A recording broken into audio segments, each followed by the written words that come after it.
अभी आपका एग्जाम कब तक है, तो ये मैं आपका जवाब दे चुका हूं बहुत अच्छे से। 15 जुलाई से पहले कोई संभावना किसी तरह की नजर नहीं आती। दूसरा, साइंस की बुक बहुत सारे बच्चों के अभी कमेंट भी मैं देख रहा हूं और मुझे पता था कि इस पर आएंगे। ठीक है, आरपीएफ कांस्टेबल के एग्जाम हो चुके हैं भाई। कट ऑफ वट ऑफ अभी नहीं बता सकता जब तक आंसर की नहीं आ जाएगी। परसों ही एग्जाम खत्म, कल ही एग्जाम खत्म हुआ है 18 तारीख को।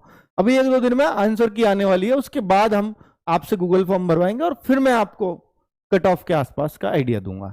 ठीक है, साइंस की बुक अभी नहीं पहुंची है तो भाई देखो 10 तारीख से बाद या 10 मार्च को सेल में बहुत सारे बच्चों ने ऑर्डर की।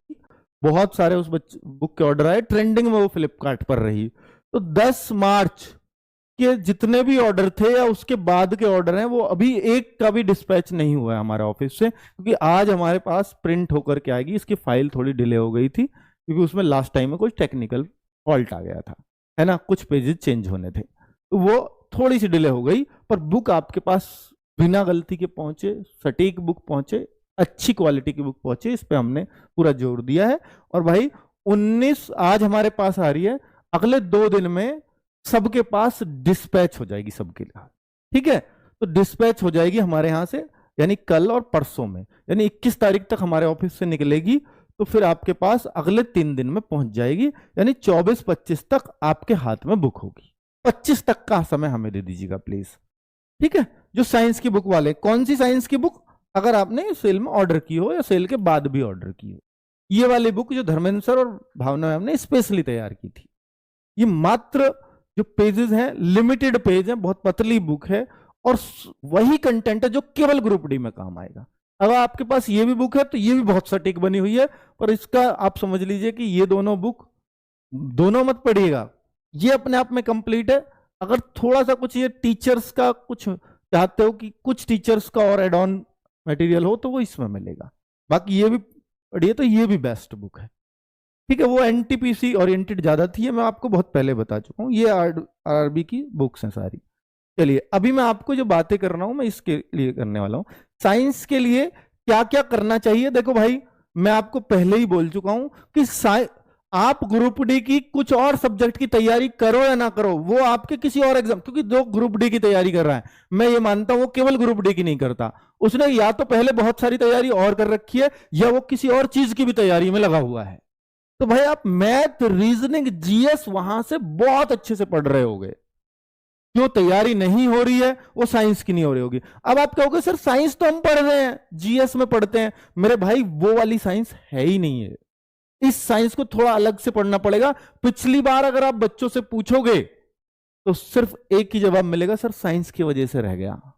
मैथ रीजनिंग अच्छा करके आए, जीएस का बहुत ज्यादा रोल नहीं होता, 20 क्वेश्चन होते हैं और 10-12 हर कोई कर देता है, तो इसलिए जीएस को कोई दोष देता भी नहीं, और वो माइंड सेट करके गया कि यार जीएस में बहुत ज्यादा बनाने की उम्मीद भी मत करो।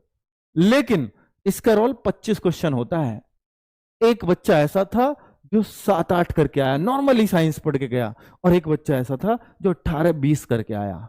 तो इन बच्चों में जमीन आसमान का अंतर आ जाएगा सिलेक्शन में। ठीक है, तो आप 18-20 वाले बनो। मैं ये बिल्कुल नहीं कहता कि आपके 25 में से 25 हो जाएंगे साइंस में, ये कोई गारंटी नहीं ले सकता, और कोई ले रहा है तो वो गलत ले रहा है। ग्रुप डी की साइंस में नहीं ली जा सकती, पर यह जरूर है कि जो आपको टीचर्स पढ़ा रहे हैं ये आपको ये पढ़ा रहे हैं कि आप 20+ साइंस करो।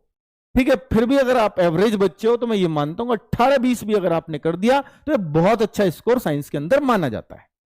ठीक है, 18 के आसपास स्कोर पिछली बार बेस्ट स्कोर कहा गया था।